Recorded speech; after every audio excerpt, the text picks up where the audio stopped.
Welcome to Ruby's Small Kitchen Channel! Hello guys! Today, magluluto po ako ng apritadang manok. Ito po ang ating mga ingredients. Potato, chicken, 500 grams, carrots, bell pepper, oyster sauce, meron din tayong soy sauce, fish sauce, tsaka brown sugar, ayan, pepper, garlic and onion, tsaka tomato sauce. Painitan po ulit ang ating kawali. It's already hot.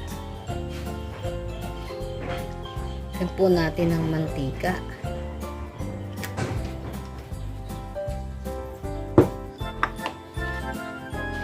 Ay, ang bawang.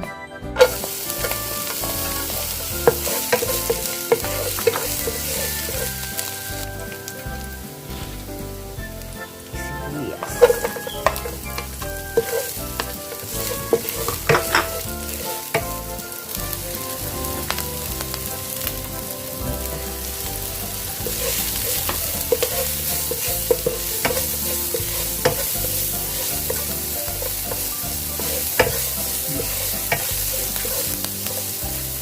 Chicken. Tugas na po ito, tsaka dinirain ko na. Yan.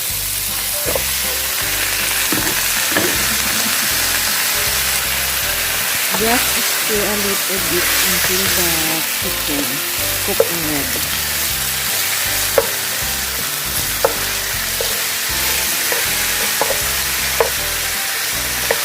Now it's time to put our fish sauce.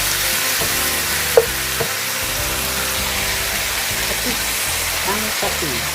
Don't stir or mix, just wait the fish sauce cook or simmer. Haluin po natin.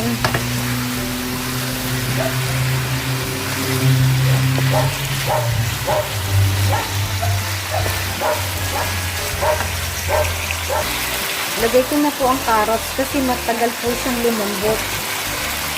Habang pinapakuluan, ayan, lalambot na siya. Takpan na lang po.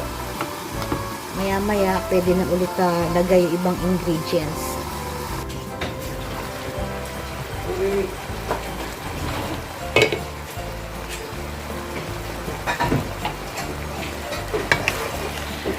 Pwede na pong ilagay ang ibang ingredients. Patatas po.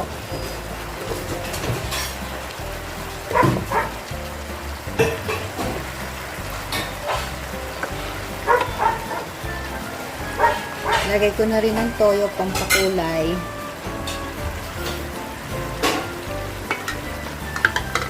At saka itong oyster sauce.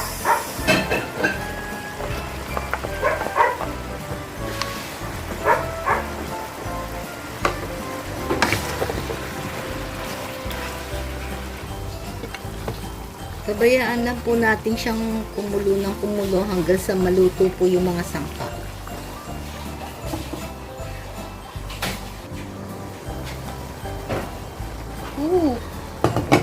Kumukulo na.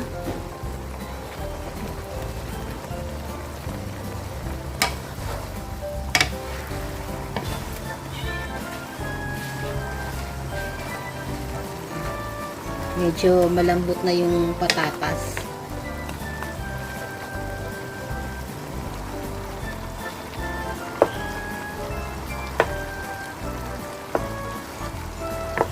Malambot na po yung patatas. Pwede ko na pong ilagay yung tomato sauce.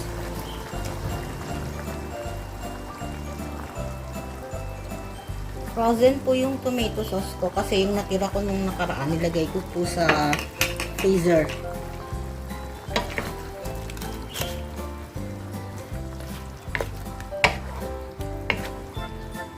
Pakuluin po natin siya ulit bago ilagay yung huling sangkap.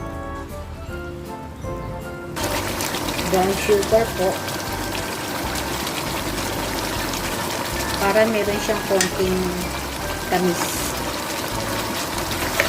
Stir it. And let it simmer for a while. At itong bell pepper. Naan po ang apoy.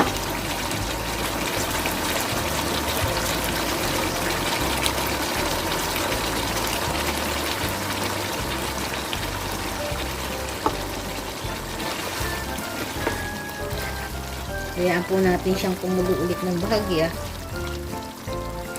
para maluto yung bell pepper.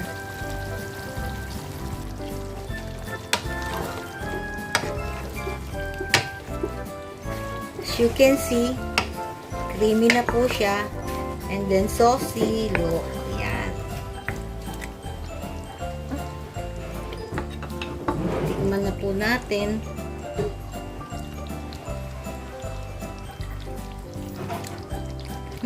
Sakto lang po. Medyo half cook lang po yung green bell pepper. Mas masarap, crunchy. So, okay na po siya. Once again, this is Ruby's Small Kitchen Channel. Thank you for watching. If you like this video, please give it a thumb, subscribe, and hit the notification bell for the upcoming video. And please like, share, comment, and always stay safe.